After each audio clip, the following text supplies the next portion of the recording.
No domingo passado, nós vimos a relação entre a soberania de Deus e os governos humanos. Vimos que quando os governos falham, o Deus soberano não falha no cuidado com o seu povo. No domingo passado, nós vimos que os governos humanos muitas vezes não cumprem as suas promessas. Deus, todavia, sempre cumpre as suas promessas para com o seu povo. E vimos no profeta Isaías que quando os governos falham e o povo de Deus é lançado em crises, Deus faz forte ao cansado. Deus socorre o seu povo, Deus sustenta o seu povo para que ele possa atravessar os períodos difíceis da história. Terminei a mensagem no domingo passado com uma citação fortíssima de João Calvino, na qual o reformador faz um alerta aos povos que possuíam a liberdade de escolher os seus governantes, e João Calvino alerta-os para que sejam responsáveis e não escolham pessoas com deficiências morais e deficiências nas suas competências técnicas. E Calvino, de modo muito duro, diz que não deveriam ser eleitas ou escolhidas pessoas as quais ele denomina de patifes e inimigos de Deus. Viver numa democracia é uma realidade recente, esse tipo de democracia que nós conhecemos hoje.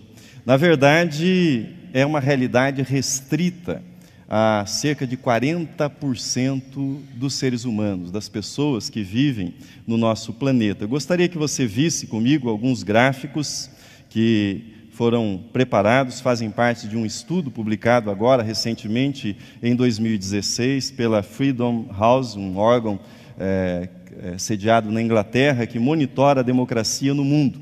Aí está a população mundial no centro, 40%, ou seja, em verde, são pessoas que vivem sob a democracia, governos democráticos. O que está em amarelo são governos nos quais há alguma liberdade, mas não são propriamente democracias. E o que está na parte escura, 36%, corresponde a pessoas que vivem em regimes autoritários. O quadro seguinte mostra 195 países, ou seja, 44% dos países vivem em regimes democráticos. Temos 30% que estão em países nos quais há alguma liberdade, e 26% dos países do nosso planeta, nesses países não há nenhuma democracia, são governos autoritários. Brasil, Índia, África do Sul, dentre os chamados BRICS, são países nos quais há democracia. Por sua vez, a Rússia e a China, que incluem este grupo, que estão nesse grupo, são países considerados como países autoritários, países nos quais não há democracia. No mês de junho, participei de um encontro, tive a oportunidade de conversar com um grupo de cristãos que vivem na China e pude entender um pouco melhor a situação que eles vivem naquele país, na China.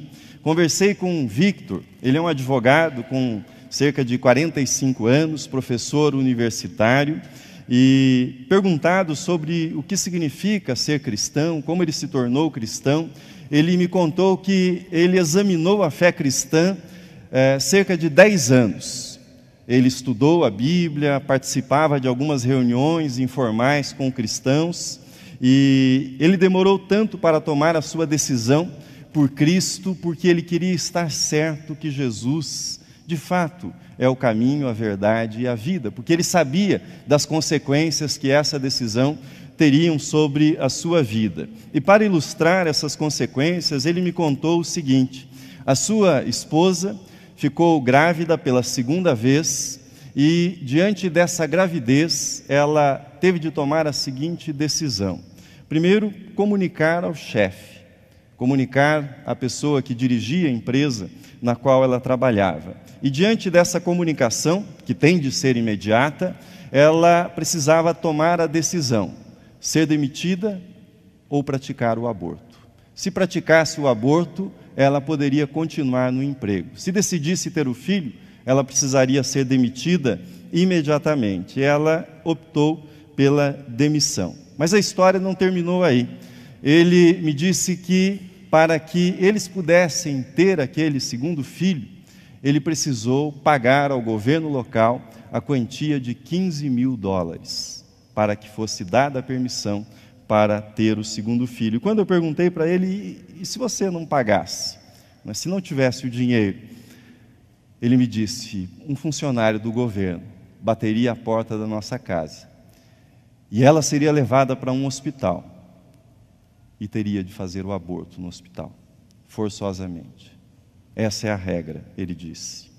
Vítor e sua esposa são pessoas marcadas pelo governo chinês como rebeldes. E qual é a rebeldia deles?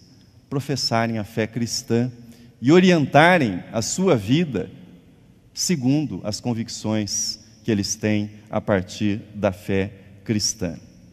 Ser cristão, debaixo de um regime totalitário e de um regime democrático, apresenta desafios bem diferentes. Daqui para frente, eu vou falar sobre os desafios da democracia. Os regimes democráticos, eles ainda são, sob o ponto de vista histórico, regimes bem recentes, regimes novos. No início do século XX, não chegava a 10 o número de países nos quais havia democracia. Hoje nós temos cerca de 86 países considerados como países democráticos no mundo. Mas no começo do século XX, ou o começo da democracia, foi bastante tímido também no mundo. Me dirijo agora a vocês, mulheres.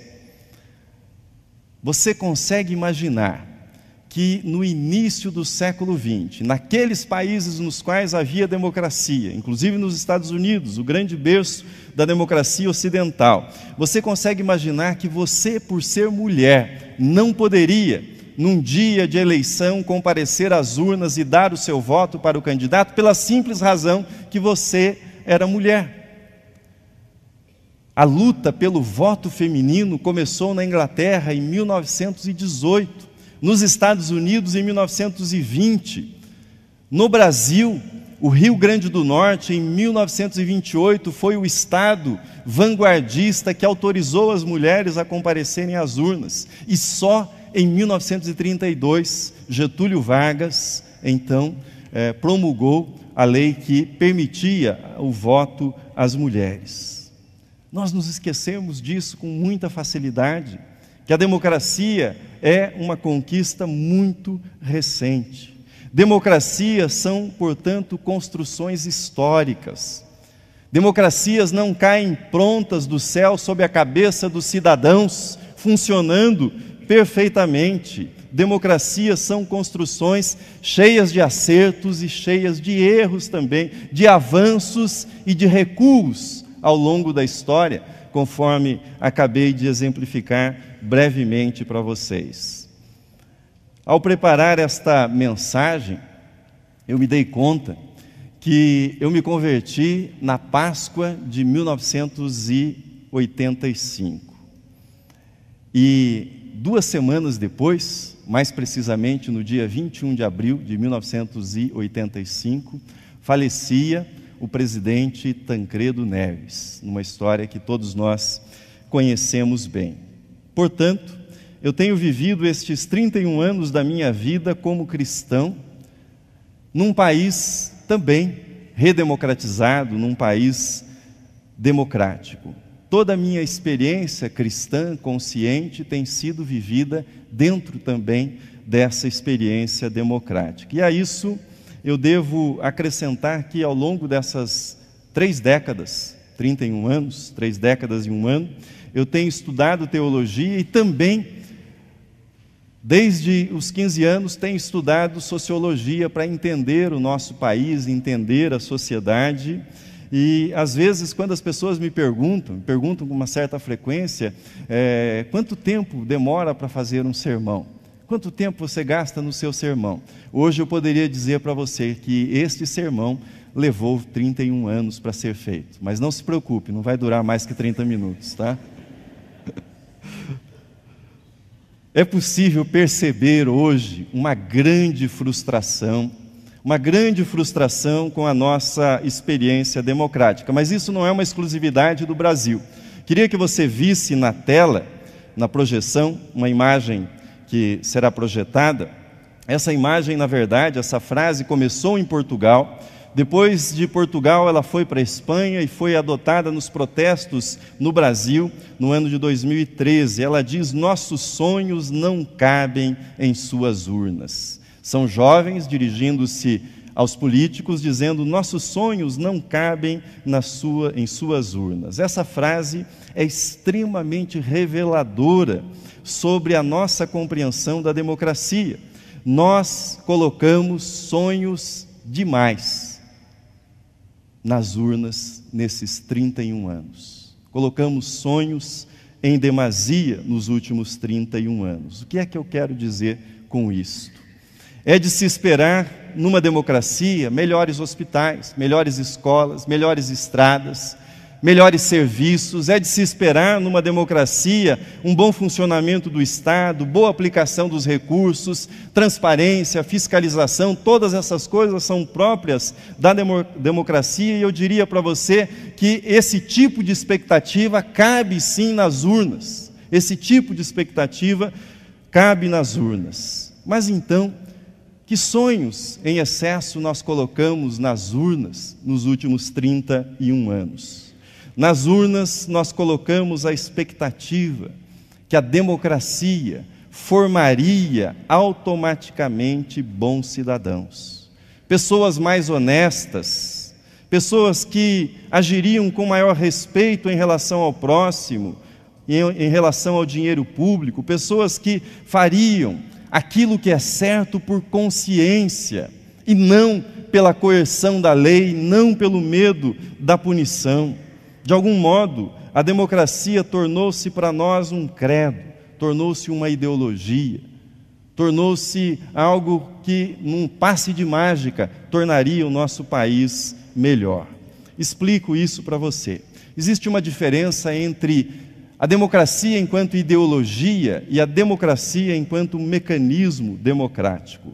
Quando a democracia é professada como credo, como ideologia, ela cria expectativas que não podem ser atendidas, que não podem ser realizadas. A democracia como credo, por exemplo, proclama: Vox Populi, Vox Dei.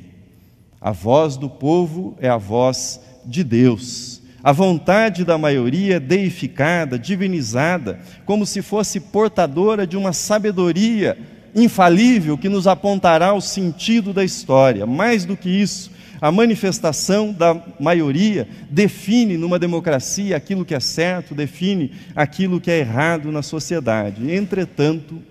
Entretanto, a história, com muita frequência, tem mostrado que as minorias estavam do lado certo. A história, com muita frequência, tem mostrado que homens e mulheres, solitariamente, muitas vezes enfrentaram maiorias cegas, maiorias fanatizadas, maiorias que se colocaram ao lado de injustiças. Foi Rubem Alves, num dos seus últimos textos, a meu ver, quem melhor mostrou esse caráter idolátrico presente na democracia enquanto ideologia. Ouça o que diz Rubem Alves. Ele diz: a democracia é o governo do povo. Não sei se é bom negócio. Não sei. O fato é que a vontade do povo, além de não ser confiável, é de uma imensa mediocridade. Basta ver os programas de TV que o povo prefere. A teologia da libertação, prossegue, sacralizou o povo como instrumento de libertação histórica, nada mais distante dos textos bíblicos, pois na Bíblia Deus vai numa direção e o povo vai sempre em outra direção. Bastou Moisés, líder, que ele se distraísse na montanha para que o povo na planície se entregasse à adoração de um bezerro de ouro. Prossegue. Uma das características do povo é a facilidade com que ele é enganado. O povo é movido pelo poder das imagens e não da razão. Quem decide as eleições e a democracia são os produtores de imagens. Nem Freud, nem Nietzsche e eu acrescentaria, nem João Calvino, confiavam no povo. Jesus foi crucificado pelo voto popular, voto que absolveu Barrabás. O povo que amo, termina, não é uma realidade, é uma esperança. Rejeitar a democracia enquanto ideologia não significa rejeitá-la enquanto um mecanismo de governo. E aí está a diferença. A democracia, enquanto mecanismo de governo, é um arranjo político que incorpora a participação dos cidadãos por meio do voto.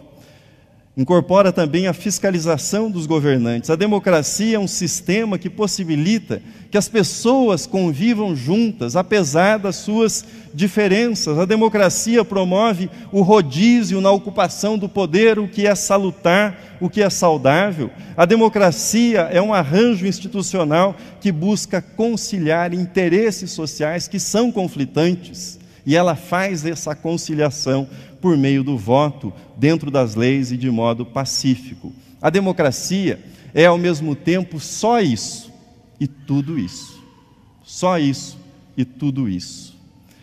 Mas permitam-me avançar um pouco mais e agora examinar o texto que nós lemos há pouco. Quero retomar com vocês 2 versículos, versículos 16 e 17. Diz assim: pois nele, isto é, em Cristo, foram criadas todas as coisas, nos céus e sobre a terra, as visíveis e as invisíveis, sejam tronos, sejam soberanias, quer principados, quer potestades. Tudo foi criado por meio dele e para ele.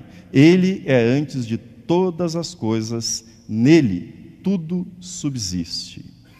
O que esse texto está dizendo é que qualquer poder criado neste mundo foi criado em Cristo Jesus. Qualquer poder, seja o poder governamental, ou seja, o poder exercido dentro de uma família, nos diferentes papéis que cada membro da família realiza, estes poderes foram instituídos para a contenção do mal, para a promoção da justiça, por conta de vivermos num mundo marcado pelo pecado. A democracia é um mecanismo que, por meio do voto, entrega o poder a pessoas que vencem as eleições. Esse é o mecanismo democrático. A monarquia, ou as monarquias, por exemplo, confiam o exercício do poder à linhagem real, ou seja, a uma determinada descendência. É outro mecanismo de confiança, de transmissão do poder. A nossa frustração, nós brasileiros deste século, a nossa frustração com a democracia e com as revoluções democráticas é que aqueles que chegam ao poder, depois de conquistar o poder, se deixam corromper no exercício do poder. Aqueles que conquistam o poder acabam praticando as mesmas coisas que eles condenavam antes de alcançarem aquele posto. Mudam as pessoas, mas as estruturas não mudam. Mudam os personagens, mas a história é sempre a mesma. Morre o rei, mas sobrevive a realeza. É isso que nós entendemos. Corrijam-me se eu estiver enganado, mas não é essa a nossa frustração hoje? Não é essa a frustração do povo brasileiro com a nossa democracia? Vejam o seguinte, eu não estou falando somente dos 2 últimos anos do Brasil, não estou falando da conjuntura imediata, eu estou falando dos últimos 31 anos da nossa história. E eu não estou falando para polemizar politicamente com ninguém. Eu prego para edificar, eu prego para trazer esperança e prego a partir da fé cristã que tem um horizonte histórico muito maior de 2000 anos. E prego a partir desse púlpito de 151 anos que tem a missão de exaltar Cristo e não privilegiar qualquer ideologia humana. O apóstolo Paulo era um grande conhecedor dessas realidades políticas, históricas. Conhecia o Império Romano, conhecia os poderes, a maquinaria religiosa judaica. E veja o que ele escreveu em outra carta, na carta aos Efésios. Ele diz, porque a nossa luta, o texto está na tela, porque a nossa luta não é contra o sangue e a carne, e sim contra os principados e potestades, contra os dominadores deste mundo tenebroso, contra as forças espirituais do mal nas regiões celestes. Principados e potestades nada mais são do que poderes, governantes, princípios governantes, estruturas vigentes, ou, se você quiser usar uma palavra mais comum, o sistema vigente, a cultura sistêmica de uma sociedade.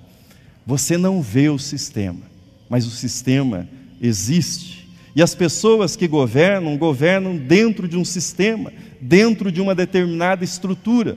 É assim na família, é assim no governo, é assim na vida corporativa. Isso significa que essa estrutura, o jeito de fazer as coisas, estava ali antes das pessoas que chegaram para ocupar aquele governo, ou seja, para ser o governante de plantão. E esse jeito continuará ali depois que eles saírem, permanecerá funcionando. O rei morre, mas a realeza vive, ou seja, as pessoas passam, mas a cultura perdura, o sistema sobrevive. Às vezes, quando se olha de fora, parece que a pessoa que é alçada a um posto de governança, parece que essa pessoa tem todo o poder, que ela é toda poderosa, o poder é irrestrito quando ocupa o cargo. Mas, quando você adentra a intimidade da vida daquela pessoa, facilmente você percebe os limites e até certa impotência diante do poder estrutural, do poder sistêmico que reina naquele campo. Eu não estou isentando a responsabilidade pessoal, não estou fazendo isso, pois o pecado é sempre uma união entre pessoa, na sua liberdade, e estrutura que essa pessoa escolhe servir, escolhe atender. O que eu quero deixar claro é que principados e potestades contra os quais nós lutamos são estruturas, são sistemas, são tradições, é o jeito, o famoso jeito que nós conhecemos, são os esquemas codificados, muitas vezes não escritos, mas codificados na política, na economia. É o chamado sistema que troca as pessoas para que o sistema permaneça inalterado ele mesmo. A nossa luta, portanto, diz Paulo, não é contra sangue, contra carne, ou seja, contra pessoas, contra indivíduos, mas contra principados e potestades, ou seja, contra um sistema que é invisível aos olhos, mas nem por isso menos real, nem por isso menos poderoso, nem por isso menos coercitivo. Houve uma época que alguns segmentos evangélicos tornaram moda amarrar os demônios. Vocês devem se lembrar disso. Saíam identificando os chamados espíritos territoriais, que nessa visão de Efésios 6 eram os espíritos, os demônios que governavam porções do território nacional, identificavam esses demônios, amarravam esses demônios, que segundo eles eram responsáveis pelas mazelas políticas e econômicas do nosso país. Porém, alguns líderes dessas correntes, ou algumas pessoas movidas por essas ideias que circulam no meio evangélico, chegaram a Brasília, foram eleitas. E o que aconteceu? Foram dominadas pelas potestades e principados, ou seja, se tornaram operadores do sistema, passaram a funcionar dentro da estrutura reinante em Brasília, mas nas outras instâncias de poder também. Neil Begin foi secretário-geral do Conselho Mundial de Igrejas, e eu devo a ele esta observação que eu faço a seguir. Ele se perguntou diante desse texto de Efésios: como os principados e potestades podem ser abalados? Como a mensagem de Jesus Cristo pode fazer com que o poder seja despojado e colocado a serviço de Cristo, a serviço do reino de Deus, e cumpra o seu propósito original? Ele responde: apenas pelo poder do Evangelho, anunciado em palavra e vivido em ações, exemplificado na conduta. À luz disso, portanto, não se trata de tomar o poder, Não se trata de tomar o poder.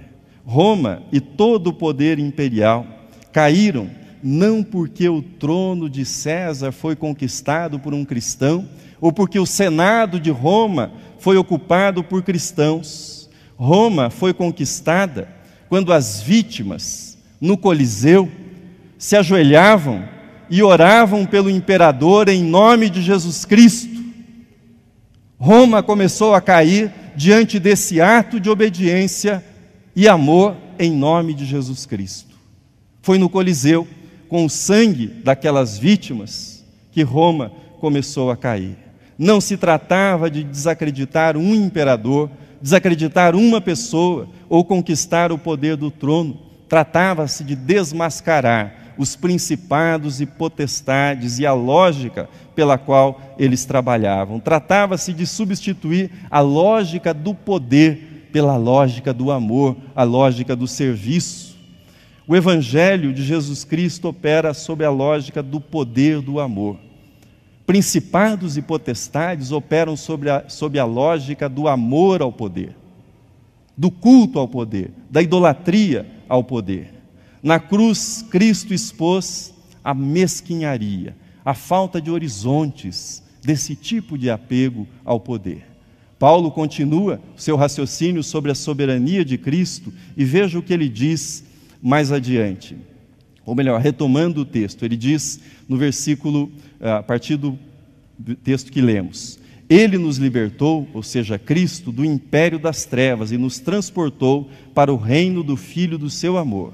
E prossegue: cuidado que ninguém vos venha a enredar com sua filosofia e vãs sutilezas conforme a tradição dos homens, conforme os rudimentos do mundo e não segundo Cristo, porque nele habita corporalmente toda a plenitude da divindade. Veja esta parte final no 2º capítulo, falando da obra de Cristo. E despojando os principados e potestades, publicamente os expôs ao desprezo, triunfando deles na cruz. Seu sonho de um mundo pleno, de um mundo consentido, não cabe nas urnas, não cabe, mas o seu sonho cabe no reino de Deus. O seu sonho cabe no reino de Deus e só na pessoa de Jesus, esse mundo de plenitude, de vida, de amor, pode ser realizado, só na pessoa de Jesus Cristo.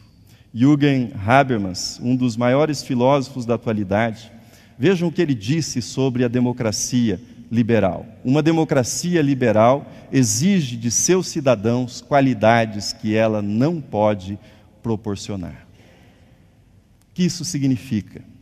Significa que para funcionar uma democracia precisa de um tipo de gente que seja portadora de valores que essa democracia não consegue gerar, que ela não consegue fomentar, que ela não consegue criar. Foi Martin Luther King quem melhor ilustrou esse dilema da democracia moderna. Ele disse no contexto da luta pelos direitos civis nos Estados Unidos, na década de 60, ele fez a seguinte observação: um governo pode exigir que um cidadão branco receba em seu restaurante um negro. Um governo pode criar uma lei para que um cidadão branco não pratique o linchamento contra um homem negro. Mas um governo, nenhum governo, pode instituir que um homem branco ame um negro. Nenhum governo pode, mas Cristo pode. Nenhum governo pode, mas o Evangelho pode. Nenhum governo pode, mas Deus pode realizar esse tipo de mudança. Nas urnas cabem reivindicações. Nas urnas cabem reformas. Reforma econômica, política, social, mas nas urnas não cabem sonhos de transformação humana. Não cabem esses sonhos nas urnas. Depois de 31 anos vivendo no Brasil democrático, depois de 31 anos ouvindo gente de direita, ouvindo gente de esquerda, ouvindo gente que se posiciona ao centro, depois de ver gente de direita, gente de esquerda, gente de centro governando esse país, eu digo para você de todo o meu coração: não estou à direita, nem à esquerda e nem no centro. Eu sou cristocêntrico. Se Cristo estiver no centro, e quando Cristo estiver no centro, nós não cairemos nos extremos da anarquia ou no extremo do autoritarismo. Depois de 31 anos de democracia e 31 anos vivendo como cristão, eu digo para você de todo o coração: eu não creio em utopias humanas, mas eu creio na parousia. O que é a parousia?